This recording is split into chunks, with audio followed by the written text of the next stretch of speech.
Hi, welcome to A Watchman's Journal. I am so excited because the Triple Threat is back together today, and we are going to release another amazing Ash West prophetic dream. And John and I will chime in with some of our thoughts about what this dream could mean. It is a very, very interesting dream that I think you're going to enjoy hearing. John, thanks so much for joining us today for this video. So good to be here, Diana. It's good to see you again, Ash. Man, John has just been in great demand. So he has been very, very busy. So it's not for a lack of wanting to be back with you all again. It's just been schedules. So, and Ash, my American resident, how are you? Not quite there yet, but yeah, an Englishman in not New York, but South Carolina. Yeah, I'm very well. Thank you again for having me, and it's just a blessing every time to be with both of you and everybody. So, yeah, thank you for having me. It is. We have the best audience ever. So we really appreciate you joining us and everything you comment and your ideas and are very valuable to us. So we appreciate that. Well, Ash, I would like you to just get down to business and start telling us this dream. Now, I called this video Confessions of the Buydens. And that wasn't Ash's name, so he can name the dream how he wants. It just fit better for the title of the video. And it does describe the dream as well. So, Ash, take it away. Tell us this dream. It Ash, go does. slow because I'm going to type notes while you talk, okay? I'll go real slow. Okay. In the beginning. So I had this dream on the 23rd of September. So it's going a while back. I had it at 1:50 p.m. and I was in the UK at the time. So, and I named the dream, and again, it doesn't really matter because Diana is absolutely spot on. I just named it Buyden's at the end of the bed. Biden's what? At the end of the bed. Oh, okay. Okay, so here is the dream. I am in a house up in a bedroom. As I walk into the bedroom, Joe Buyden and Hunter Buyden walk into the bedroom with a dog. The dog never barks or makes a sound. It is grey and blue. It is a grey and blue bulldog. Hunter and Joe are sat at the end of the bed, the foot of the bed. They do not look like they look now. They really don't. I know it is them, but there is a big difference of how they look. They look younger in the face, even though they are the same age as they are now. At the foot of the bed is a small desk table in front of them. They are talking about what they have done in the past, but at the same time, explain the structure of how things are done corruptly in government, how that is related, organized, and done by, and then would say, for this, then very quickly would put their index finger and thumb from each hand and put them together to form a triangle. Then put their hands down. So I'm just going to demonstrate it like that. And then we flash it up and bring it back down.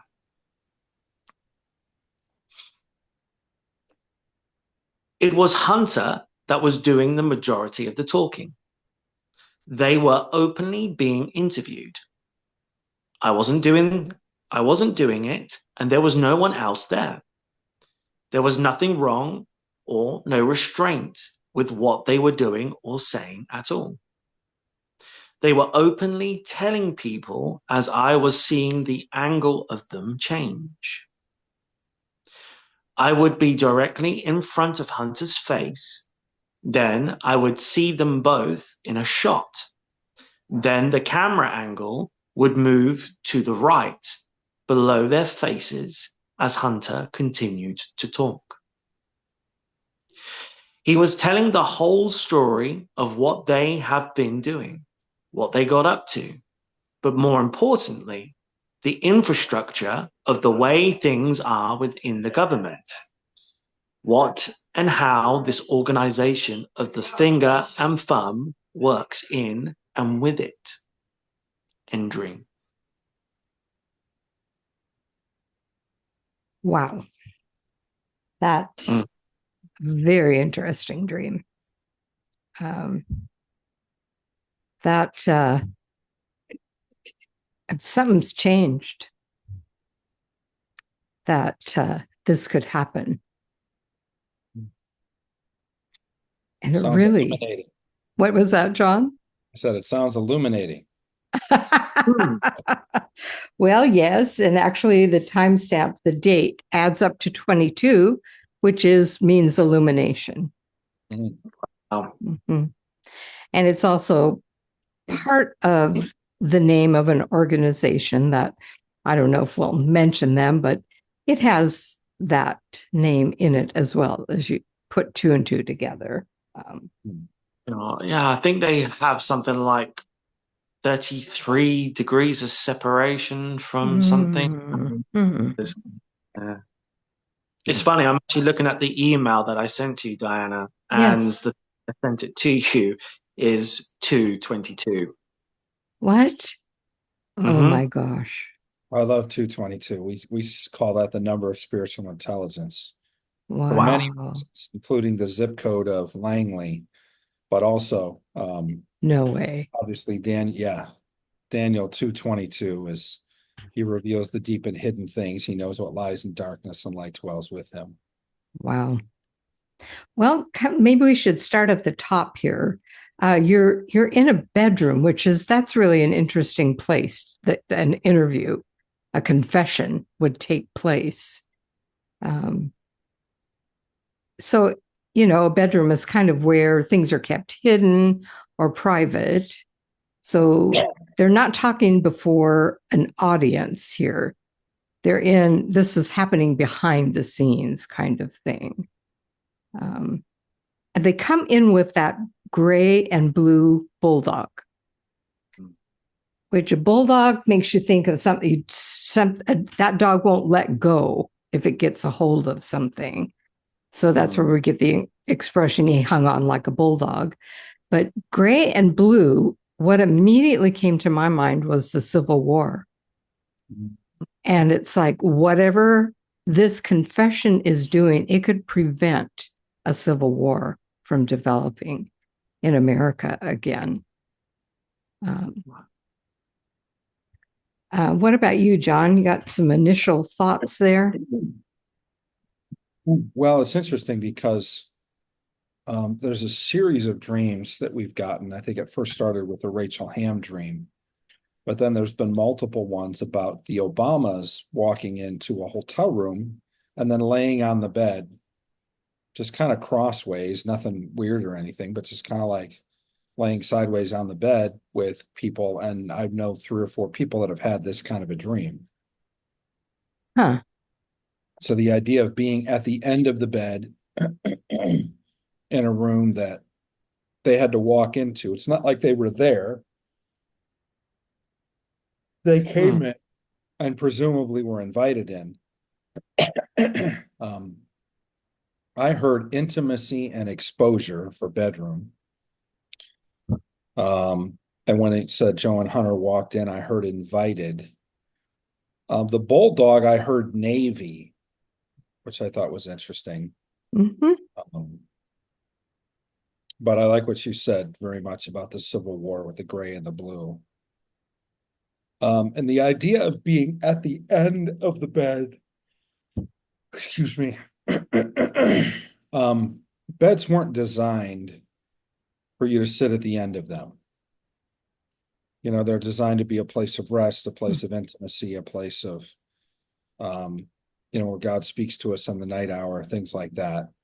But sitting on the edge of the bed, I think is an interesting error at the end of the bed. Kind of sounds like It almost sounds like they're getting out of the bed, but we know Mhm. they walked in and then sat there. So getting in bed with something means coming into agreement. Excuse me. And so if there are literally exposing the corrupt operations of said secret societies and or government deep state organizations, um, then obviously there's a level of coming out of agreement with that. So sitting at the end of the bed, like you're going to stand up and like you're going to depart from whatever that was. And I think it's interesting, again, the idea of, excuse me, the idea of the bed chamber reminds me, of course, of the king of Aram, Mm. the Bible, and how, Elijah could see into the bed chambers of the king of Aram, and they would make plans to try to kill Elijah, and um, they would be thwarted at every turn, and to the point that he went to his generals and said, "All right, who are you? Are the turncoat? Who's working against me?" And they said, "Look, it's none of us. It's actually um, it's not us at all. It's just that God speaks the secrets that the king whispers in his bedchamber out publicly and openly." So, Yeah, yeah, that's good. Um, Being at the end of the bed to me kind of said they're at the end of what they've done. And also the fact that they looked younger, I thought, well, confession is good for the soul. I just get the weight of all that they've been carrying off of them, um, would, make them look, they would be less burdened, let's say. Not that I think, unburdened by what has been. amen, brother. Hmm. Ah, I like that looked differently. What I'm hearing is they have to face something, mm, and the idea of facing something when they were younger. Um, but there's also other connotations. There's other connotations because we know that there are, I don't want to say chemical compounds, but just say liquid compounds that um, are rumored and or proven to add a level of longevity and youthfulness to someone's demeanor and face in particular.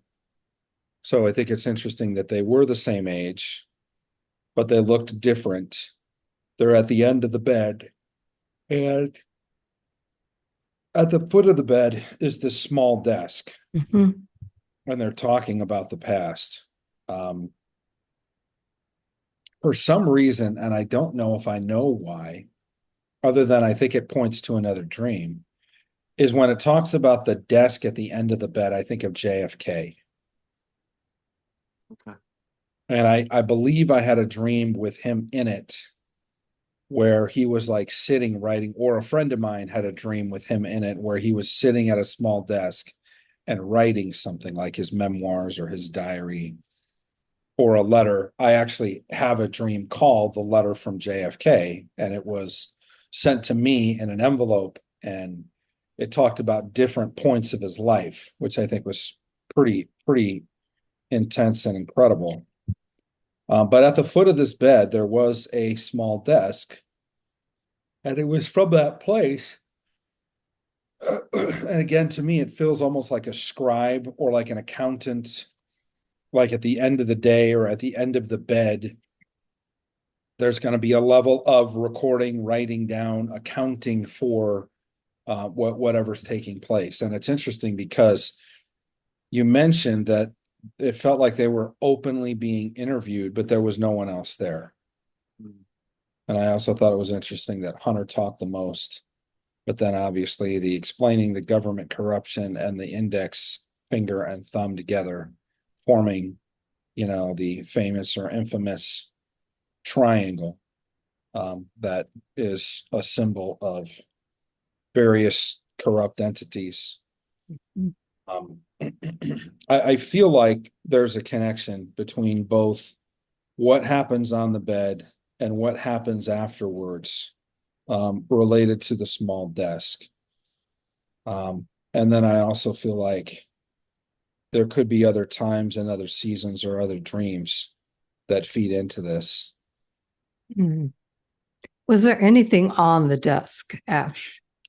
No, Okay. not that I can remember. Okay. No. So, like, No. their work is done. Your desk is where your work is, where you do your work. They're done. Yeah. Yeah. Yeah. They were very much focused on just, particularly Hunter, just speaking. And it was like they were looking at something that was behind what I was seeing. So whether I was a camera, whether I was looking at through a person, or I was just being shown at that angle, they were looking like they were looking past me. They were talking into something or to someone else, but there was no one there. Hmm. Yeah. So it's That's interesting. it's a secret place and a secret deposition, Yeah. which probably what speaks of some of the intelligence agencies or the Navy. Yeah. Well, I like your assessment of the gray and the blue bulldog. I think it's really interesting from a military standpoint. But I also thought it was interesting that the dog was silent. Yeah. Like the dog was there more as a deterrent or a vehicle of protection than it was direct protection, in my mind, anyway. Yeah. Joseph or Joe and Hunter were at the end of the bed, but they looked different. So they were noticeably different. You kind of emphasize that point. Younger in the face, but the same age. I presumably not of equal age, but the same age that they are now. That's how I read what you said, right? Correct. Yeah. Okay. They looked different, younger in the face, same age. Foot of the bed was a small desk. They were talking about the past, explaining corrupt government structures, throwing up the triangle sign. Hunter talked the most. They were being openly interviewed. See, this is interesting too, because again, like we've talked about, a bedroom in a house. There's no sense by what you've shared that we know whose house it is. We know where it is. We don't know if it's the Biden's house, if it's anything else. For somebody to walk up into with their son and go into a bedroom, there's obviously presumed a level of comfortability, but it's more implied than it is known. When I see this, I think of a bedroom on a second floor, but you didn't say that. But a second floor would be a second story or another story, a different story probably than what we've heard. And that's what I feel like the exposure is. But I feel like the exposure is done the way that you described it, and especially with their faces looking younger, it's almost like they're relieved to tell the story. Like literally they're unburdening themselves from the past. And so it's not full of, twisted and angst or hard to say, or they're not very forthcoming. It sounds like they're sharing very freely, in fact, corrupt government structures and talking about the past and likely their involvement as if no one's there. And I like how you said they had no restraint. And then you said the angle changed. Yeah, so the way I was seeing them at the end of the bed, especially when Hunter was talking, the angle of how I was seeing him, so I'd be up front, then I would like see at a side, and I'd be underneath looking at them. But the thing that stood out to me as I was seeing that was, where's the word? I've been telling the people I was seeing the angle of them change, the angle of them change. Then I would be directly in front of Hunter's face. Then I would see them both in a shot. Then the camera angle would move to the right. I believe that's a play on words that the Lord's using there. Yeah, I hear change angel or the angel of change. You said the angle changed, but I hear angel of change. seeing both of them in a shot, that's an interesting play on words too. Yeah, very interesting. Especially for the end of the bed, because what I think of, and though this is not a good comparison, but it's what comes to mind, is Abraham Lincoln. Yeah. He was shot at Ford's Theater. He was taken out into the street and eventually into a home across the street, and he died there. And that's when Secretary of State or Treasury said, he belongs to the ages. But I think it's interesting that they're almost paying homage to this corrupt government organization that's known to be at least mid-level management, if not some of the chieftains of the deep state and the structures that are going on. We know they're not top tier though, No. by what we've heard. And so I think it's interesting that paying homage like Hollywood continues to do. And the idea of the angle changing, again, I hear change angel, but then what you said about them, seeing them in a shot, almost sounds like seeing them shot, which is not something we wish on anybody or anything like that. We're trying to just discern what the Holy Spirit is saying through this dream. But then the camera angle moves to the right, which to me is like, you don't talk about a camera other than the word shot. You talk about a view face on, like a face off view, like you're looking directly into their faces. And then you talked about how the angle changed. You see the shot, and then the camera angle moves to the right, which to me is the lens by which the world sees public figures in particular. And so a right shot or a right camera angle just represents the view from which the lens is being pointed on a particular thing. And if we're talking about a clearly democratic family for years, generations even, and we're talking about them exposing government corruption, that would likely be from a right-leaning lens. And then you mentioned something about it was like below their faces, like the up angle, which is typically not the most flattering. Anybody that is a professional in pictures will say, shoot from the side view, shoot the up, the down angle from a higher position, but definitely not the up angle. And so below their faces, and then telling the whole story, the infrastructure and how things work. There's a lot of interesting things here. I like the in words, interviewed, infrastructure. And when you're talking about government corruption, it's almost like they're in it, is what they're saying. They're spilling the beans in a sense. They're doing what would be, in cases of secret societies and particularly corrupt ones, it's the unforgivable sin. Yeah. If you do this, you either have a death wish or you just don't care anymore and have a death wish. Right, because they're not just confessing what they've done. Right. They're revealing the whole structure of how this is carried out. Yeah. This is monumental kind of disclosure. It is.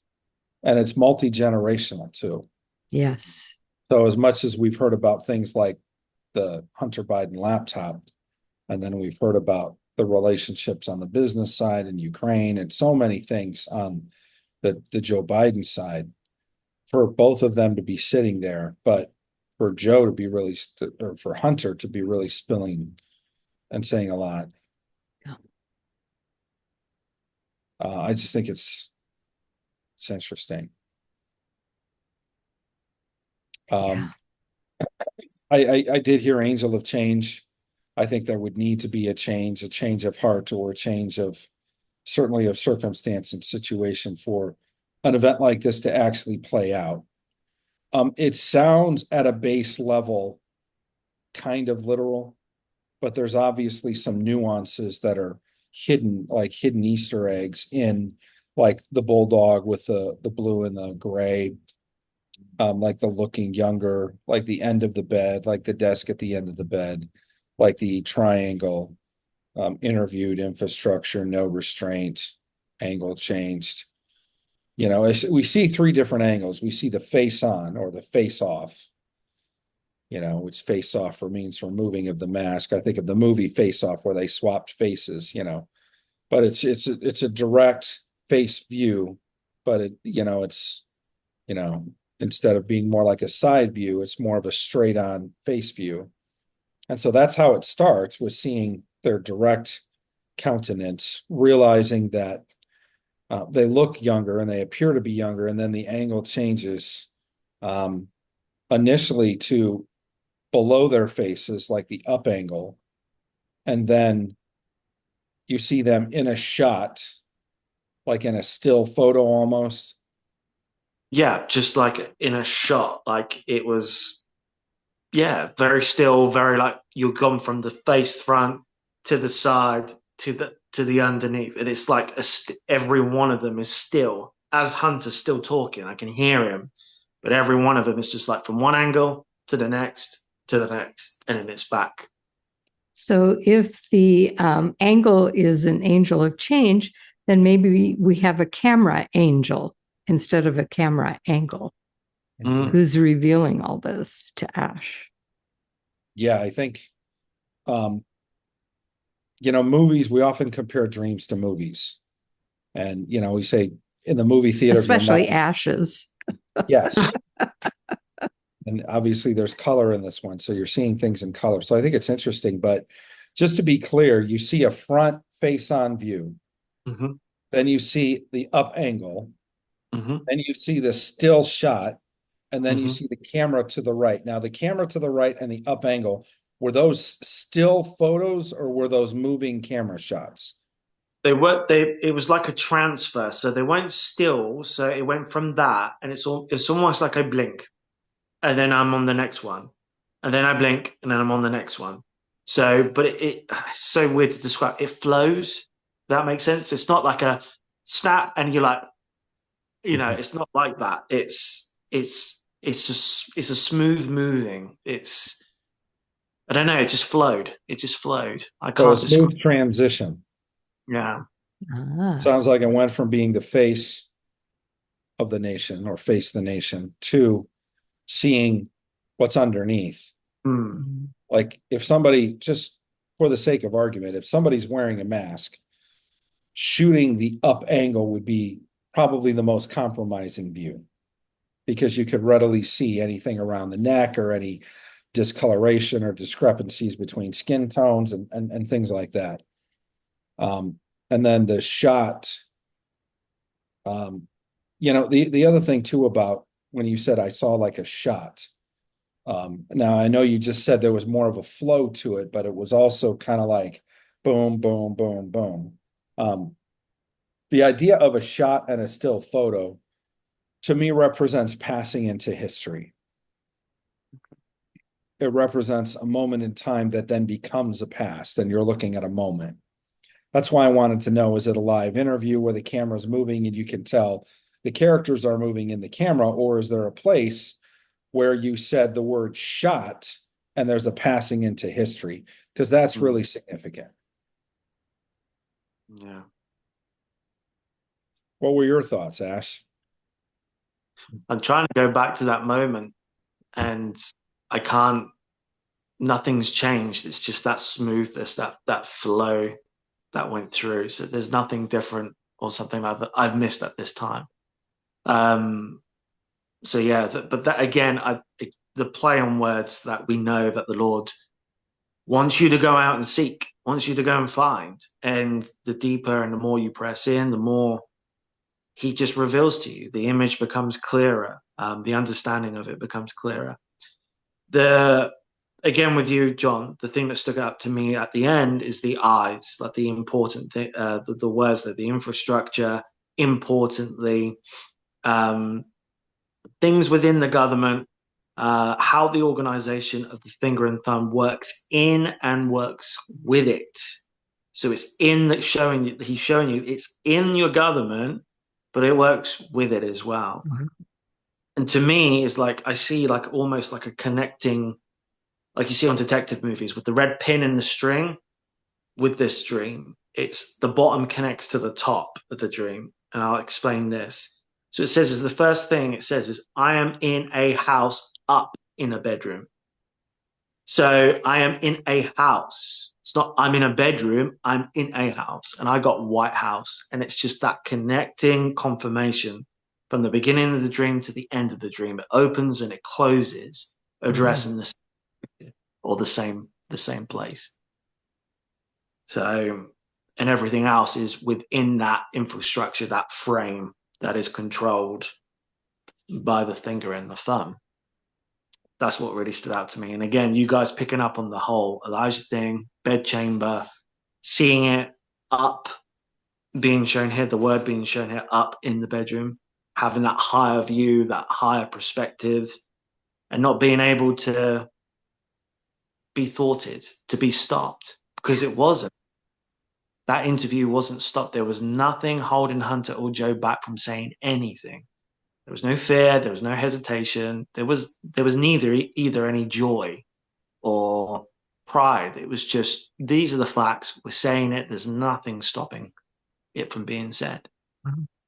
I think that's really important that they were totally insulated, because we know then that this information will really get out. It's not going to be hidden or stifled. No. And I feel like watching and listening to both of them, Hunter Moore, it was just like when I was looking at this and watching and paying attention to them, it was almost like I felt there was, as me seeing and hearing it, there was like this, you're going, and you're holding your breath because you're waiting. You can't believe, but you can believe what's just been said, even though I don't remember what was said. But it's that hesitation of holding your breath because you're waiting for the next thing to be said. And it's, I don't know, it's just like this anticipation of the truth finally being said or shared or shown, whatever it was. Yeah. It was that kind of build up of you, like you're embracing, ready to receive what you know and you're anticipating is going to come because you're shocked at what I already saw or already heard in the first place coming from them. So I don't know. And again, it just felt like it wasn't just to my eyes or my ears. It was to a lot of people, but yet there was no one there. It was just, it's so odd to have the two parallels existed at the same time, but there was no one there, but yet it felt like it was for everyone, if that makes sense. Yeah. With the word shot, it reminds me of July 13th, in Butler, Pennsylvania. And I felt led to look up the number of days between July 13th and September 23rd, which was the day you had the dream, right? Mm-hmm. Correct. And it's 72 days. 72 is 6 times 6 times 2. But it's also CVN, carrier vessel nuclear, the aircraft carrier CVN 72 is a ship that I was stationed on, and it's the USS Abraham Lincoln. Oh. Whoa. So it's interesting how I mentioned Abraham Lincoln and the end of the bed and like an end of the life. Yes. It almost seems like a deathbed confession. It seems like this is the end. They know it's the end. There's a desk at the end, which is like a recording of or a reckoning with what's gone before, what's happened in the past, and now coming to that place where they're literally, to use their term, unburdening themselves from what's been, and showing no restraint, that there's been an angel of change that has loosed their lips and allowed not only them to tell their story, but to tell the story of how government corruption works and what's happening at some of the higher levels related to that. And it's interesting again that it's father and son. So again, on the basis of 2 to 3 witnesses, a matter is firmly decided. It's not one guy saying, here's what I know. It's 2 generations confirming one another. Um, And you pulled JFK into this as well with the Mhm. desk at the end of the bed. So then we have Abraham Lincoln and JFK both killed by assassination. So like this is going to have a different ending because there are two unburdening themselves with all this information. And 72, how many days do we have till he's inaugurated? Seems like it was 74, 72, something like that. So that's interesting. I have a question though. It's Uh-huh. just where is the Abraham Lincoln bedroom located in the White House? It's on the right side of the portico. Okay. The right side? I believe. Yeah. Camera angle to the right. Yeah. Below their faces, as Hunter continued to talk. Is that on the second level or just I think it's actually what's called the third level, which is the residence. right? 67 days to the inauguration from today. Okay.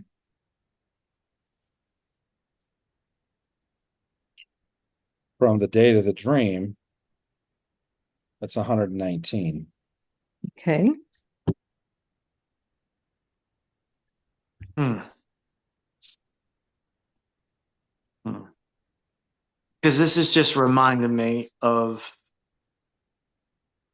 the confession of what the Abraham one of the Abraham Lincoln's dreams when he's in his bedchambers and he has the dream where he looks in the mirror and sees a grey pale version of himself and he asks the questions to the Marine. He's like, what's going on? Who's died here? And he's like, the president, sir. And to me, I don't know, there's some sort of link there. There is a link there. It's Hmm. interesting because if you research that, I have the book called Recollections of Abraham Lincoln. I think it's 1861 to 1865, published by his business partner and his bodyguard, Ward Hill Layman, in 1865, the year that he died. He was shot April 14th and died April 15th at like 1 o'clock in the morning. 13 days prior to being shot, on April 1st, he had his famous dream where, like you said, he's going through, starts in bed, wakes up in the dream, hears a low moaning sound, walks through, the hallway, steps out of his bedroom, walks through the hallways, looking in the rooms. All the lights are on, all the furniture's there, but he sees no one. Walks down the grand staircase, walks down the hall again, looks in rooms, all the lights are on, all the furnishings are there, doesn't see any people. Goes up to the east room, the door is closed, opens the door of the east room, and there's a casket in the center and a whole throng of people wailing and mourning. And he looks at the Marine Guard and says, "Who died in the White House?" And he says, the president, sir, he was killed by an assassin." Or another version of the story says he was killed by an assassin's bullet. Now, there are people that believe that he wasn't seeing his own death, but he was seeing the death of JFK. Wow. And if you ever look up, you can Google the similarities between JFK and Lincoln. Like Lincoln's secretary was named Kennedy, Kennedy's secretary was Lincoln. I mean, there's just so many like ties between those two things in particular. Both of them obviously killed by assassins. But there were multiple either dreams, visions, or premonitions that Lincoln had about dying in his second term. Something significant that would happen. I mean, the morning of April 14th, 1865, it's in, I don't know, the historical record. He's having a cabinet meeting and he looks at Grant and he said, "Have we heard from Sherman?" It's like, no, the war ended like 3 days ago. Like, why would we hear from Sherman? He's on his way back to DC. And then he looks over at the Secretary of the Navy, and he says, well, it's kind of in your department. The guy's like, what, what did I do? He goes, I had a dream last night that I was standing on a cement pier and saw a fast moving ship go past me to a distant shore. And he goes, every time that happens, something of great significance happens in the nation. He said it portends an event of national importance. It happened before Antietam, Bull Run, Gettysburg, Fredericksburg. And Grant looks up at him and says, sir, we didn't win all those battles. And he goes, I didn't say it was a victory. I said it was an event of national importance. That very night he goes to Ford's Theater. And if you research April 14th, 1865, history is so loud with the assassination of Abraham Lincoln that you can't almost find anything at all about that entire day in America, other than the fact that Lincoln was assassinated. I know it's not April, but it's the 14th today. Yeah, it is. Wow. And did you say one of the locations was Bull Run? Bull Run. Yeah. Bulldog, Bull Run. Yeah. That's interesting. Yeah. There's definitely some overtone. This is why we study like history, the history of the dreams of presidents, because there's just so much there when you understand, and God can speak to you in light of history and give you like these little, as we call them, Easter eggs, related to past history. And it's interesting that Hunter, and even the name is significant, is talking about the past. And he's talking not just about the corruption, presumably of his own family, but he's talking about corrupt structures and infrastructure, which to me sounds like embedded deep state structures, which we know. Even the symbology that they used to be connected to that whole theme. Yeah. Do you know what? This has just hit me as well. You were saying about that infrastructure and that. It reminds me back to the first Trump dream I had in regards to the farm dream, when they were dug underneath, when I'm literally using my feet to kick up the soil. And then there's pallets of all this evidence, this paperwork, ammunition, drugs, all that sort of stuff. So, and again, both those characters are in that dream as well. So Joe and Hunter are in that dream as well. You're right. They are. Well, don't they show up to basically apprehend the guys that found it? And then Trump shows up with another whole army or team or special forces or whatever to then apprehend them. So I wonder, because God does this with people like Dana Coverstone, I'm wondering if he's giving you a continuation dream. If what's happening in your dream is what happened after they were captured and the secrets were known, and now they've made a deal basically to be interviewed. Wow. I just heard this: release the tapes. That's a throwback to Nixon. But yeah, I actually think that's actionable intelligence, that we pray that the tape of this interview is released. Yes. Yeah, we definitely need to pray that in. I don't know. It's now starting to make more sense in regards to what we've gone over. And what you said as well, again, about like the whole looking at the angle, and if you're trying to hide a mask or a costume, you don't go that angle. You don't come from underneath. But yet we're being referred to the Navy colors here. And what does a hunter, like I keep seeing it's submarines for some reason. And a hunter goes underwater, comes up at that bottom angle, and then comes up, and literally that's the attack. That's how they have the advantage. Yes. It's interesting too, because if you've seen The Hunt, I think there's a recent movie out not recent, but last 5 years, called Hunter or The Hunted or whatever. And it's about a battle with subs. And if you've ever seen, even Hunt for Red October is interesting, right? But if you've seen a sub do what's called the full ballast blow, it's where they have air in the tanks or whatever, and they purge the tanks all at once, and it creates a high level of buoyancy, and they literally shoot up out of the water.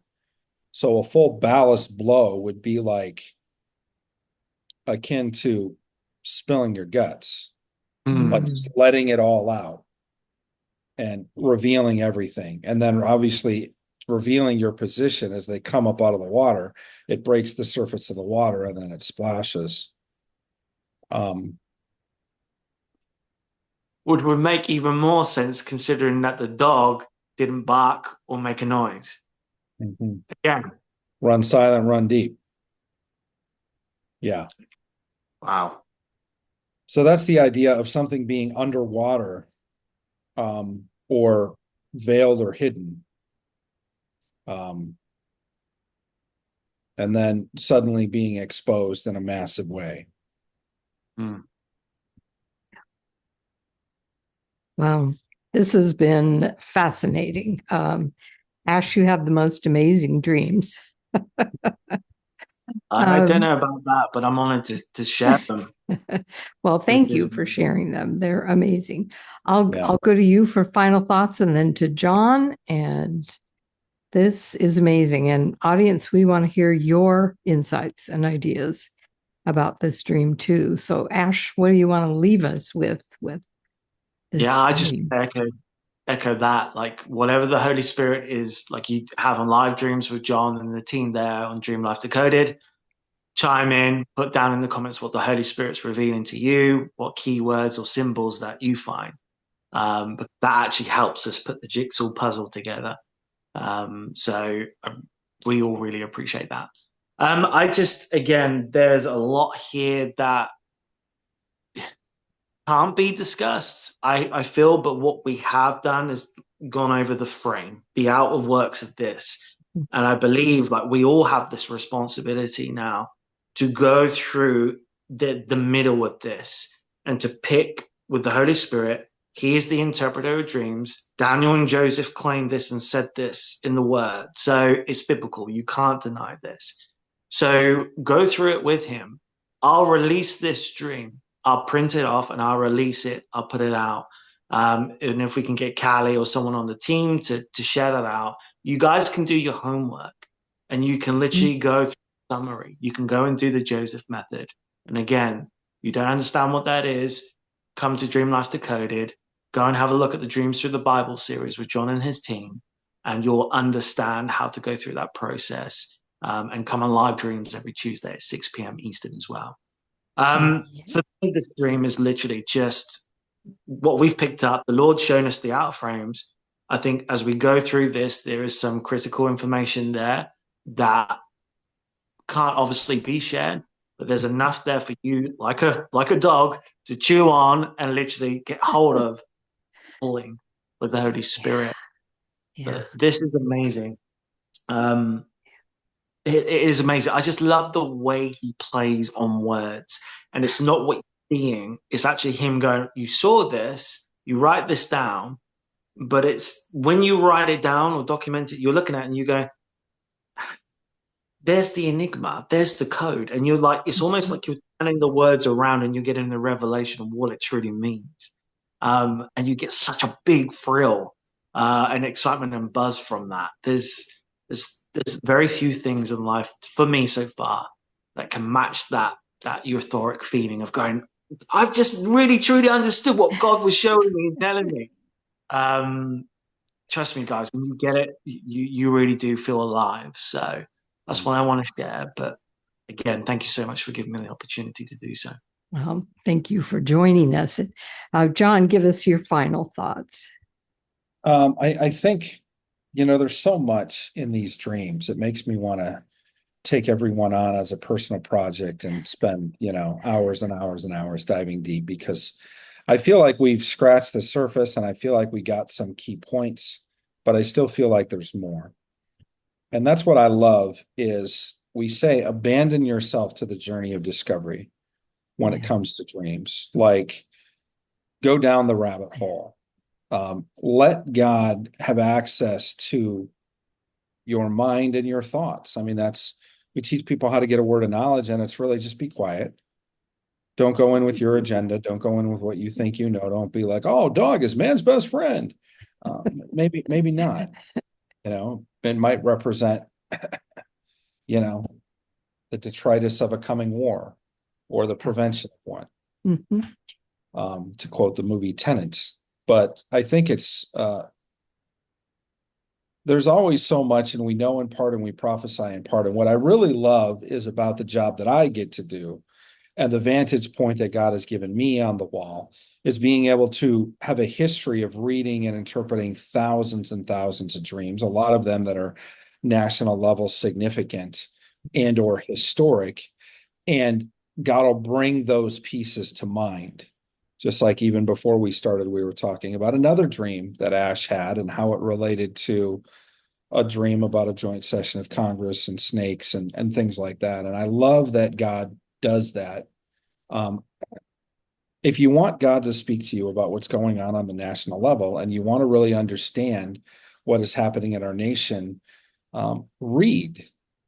Begin to read, begin to understand, begin to study the lives of presidents and what's happening geopolitically, and let God even guide you on that journey. We have actually a book list and even a movie list that we share with people that are in my organization, just things that kind of data points where God has spoken to us, whether it's about how to interact with high-level government people or more about intelligence and what it looks like, or just a good illustration of the dream world, like Christopher Nolan's movie Inception, or even using like the Tenet movie that he put together to speak to us about prayer outside of time.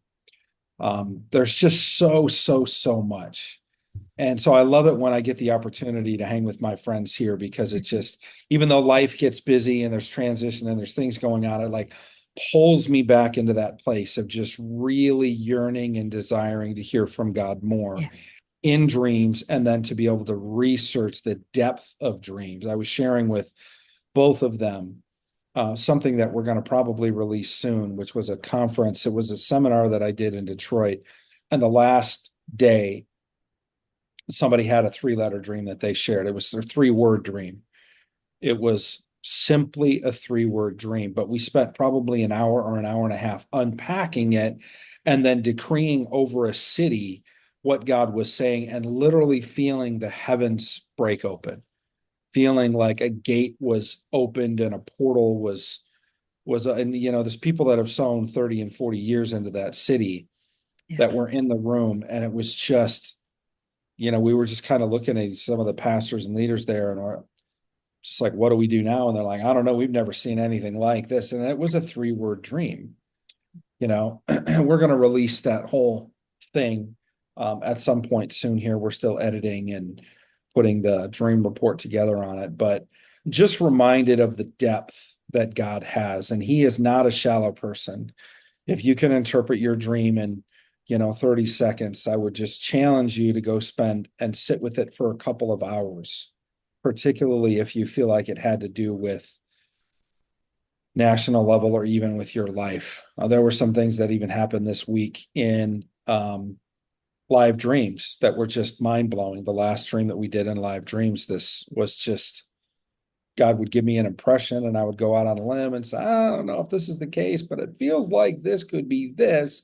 And then they start laughing and shaking their head. And it's just like, how would you know that? Well, the only way you would know that is if God told you. So no credit to me at all. Just practicing sitting in the stillness of the presence of God and hearing what he has to say, and then asking him for dreams and things in your dreams, and stepping out and interpreting your dreams or the dreams of your friends will take you on an unprecedented journey of both knowledge, intelligence, and intimacy with the Father that you can't even fathom. So I would just say, abandon yourself to the journey of discovery. I love that, John. That is absolutely beautiful.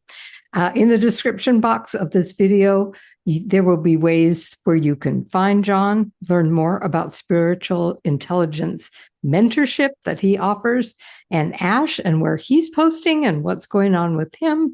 And I will also post the stream on my blog so that people can access it there. My blog will be in that information box as well. You have to click it open a couple of times. And I have an assignment for everyone. I want you to look up the Battle of Bull Run and what happened in that battle. Could that be related to this dream? Let's do some research and see what we come up with. So, well, thank you, John. Thank you, Ash, for joining me. This has been fascinating. I love it. I love the world of dreams and spiritual intelligence. It's just one of my favorites. And I love pursuing God for mysteries. And he loves to be the revealer of them. And he doesn't just lay it out real plain. He wants us to search and seek, because then it means something when we find the revelation. So, all right, we treasure you all. Thank you for joining us. Thank you for being a great audience. We love you and we bless you. And we will all see you again. And may you be blessed with his peace, his grace, strength, and lots of dreams and visions. Bye for now.